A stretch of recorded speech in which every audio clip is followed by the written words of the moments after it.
ಮನೆಯಲ್ಲೇ ರೆಸ್ಟೋರೆಂಟ್ ಸ್ಟೈಲಲ್ಲಿ ಕ್ರೀಮಿ ಆಗಿರುವಂಥ ಮಟರ್ ಪನ್ನೀರ್ನ ಹೆಂಗೆ ಮಾಡೋದು ಅಂತ ನೋಡೋಣ ಬನ್ನಿ. ಮಟರ್ ಪನ್ನೀರ್ ಗ್ರೇವಿ ಮಾಡೋದಕ್ಕೆ ಏನೇನು ಇಂಗ್ರೀಡಿಯೆಂಟ್ಸ್ ಬೇಕಂತ ನೋಡ್ಕೊಂಬರೋಣ ಬನ್ನಿ.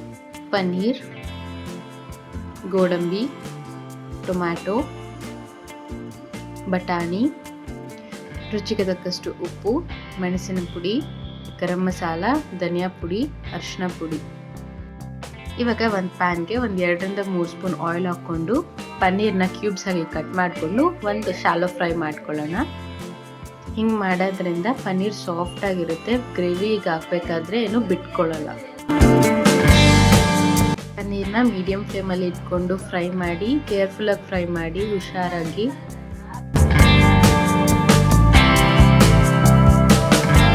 ಈ ಥರ ಗೋಲ್ಡನ್ ಬ್ರೌನ್ ಆದಮೇಲೆ ಒಂದು ಪ್ಲೇಟ್ಗೆ ತೆಗೆದಿಟ್ಕೊಳ್ಳಿ.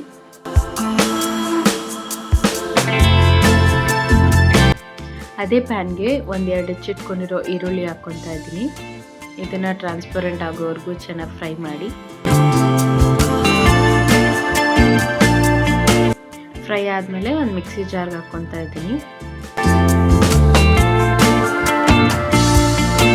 ಅದೇ ಜಾರ್ಗೆ 5-6 ಗೋಡಂಬಿ, 1 ಟೊಮ್ಯಾಟೊ ಹಾಕ್ಕೊಂಡು ರುಬ್ಕೊತಾ ಇದ್ದೀನಿ. ಇವಾಗ ಗ್ರೇವಿ ಮಾಡ್ಕೊಳ್ಳೋಕ್ಕೆ ಅದೇ ಪ್ಯಾನಲ್ಲಿ 2-3 ಟೇಬಲ್ ಸ್ಪೂನ್ ಆಯಿಲ್ ಹಾಕ್ಕೊಂಡು ರುಬ್ಬಿಟ್ಕೊಂಡಿರೋ ಪೇಸ್ಟ್ನ ಹಾಕ್ಕೊತಾ ಇದ್ದೀನಿ. ಇದನ್ನ ಹಸಿ ವಾಸನೆ ಹೋಗೋವರೆಗೂ ಫ್ರೈ ಮಾಡ್ಕೊತಾ ಇದ್ದೀನಿ.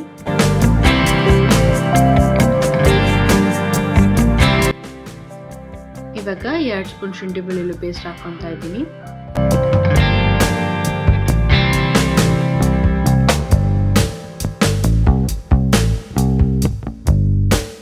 ಇದೆಲ್ಲ ಫ್ರೈ ಆದಮೇಲೆ ಮಸಾಲೆಗಳನ್ನ ಹಾಕೋಣ. 1 ಸ್ಪೂನ್ ಅಚ್ಚ ಖಾರದ ಪುಡಿ, 1 ಸ್ಪೂನ್ ಧನಿಯಾ ಪುಡಿ, 1 ಸ್ಪೂನ್ ಗರಂ ಮಸಾಲ, ರುಚಿಗೆ ತಕ್ಕಷ್ಟು ಉಪ್ಪು, ಒಂದು ಸ್ವಲ್ಪ ಅರಿಶಿನ ಹಾಕ್ಕೊಂಡು ಇದು ಹಸಿ ವಾಸನೆ ಹೋಗೋವರೆಗೂ ಫ್ರೈ ಮಾಡ್ಕೊತಾ ಇದ್ದೀನಿ.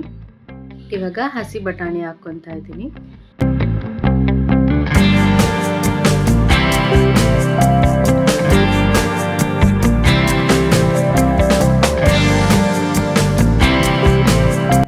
ಮಸಾಲೆ ಮತ್ತು ಬಟಾಣಿ ಎಲ್ಲ ಒಂದ್ಸರಿ ಫ್ರೈ ಮಾಡ್ಕೊಂಡ್ಮೇಲೆ ಮಿಕ್ಸಿ ಜಾರಲ್ಲಿ ಹುಳ್ಕೊಂಡಿರೋ ಮಸಾಲೆಗೆ ಒಂದು ಸ್ವಲ್ಪ ನೀರು ಹಾಕಿ ಕಲಿಸ್ಕೊತಾ ಇದ್ದೀನಿ.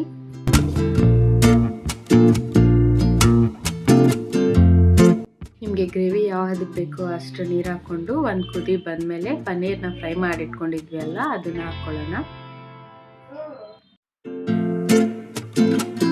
ಪನ್ನೀರ್ ಹಾಕಿದ್ಮೇಲೆ 1-2 ನಿಮಿಷದವರೆಗೂ ಹಾಗೆ ಕುದಿಸಿ ಆಮೇಲೆ ಇಳಿಸ್ಕೊಂಡ್ರೆ restaurant style creamy matar paneer gravy ready.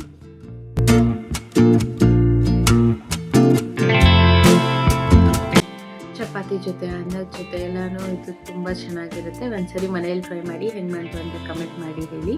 ಮುಂದೆ ಬರೋ ರೆಸಿಪೀಸ್ನ ಮಿಸ್ ಮಾಡ್ಕೋಬಾರ್ದು ಅಂದರೆ ಸಬ್ಸ್ಕ್ರೈಬ್ ಮಾಡಿ, ಬೆಲ್ ಐಕಾನ್ನ ಪ್ರೆಸ್ ಮಾಡಿ.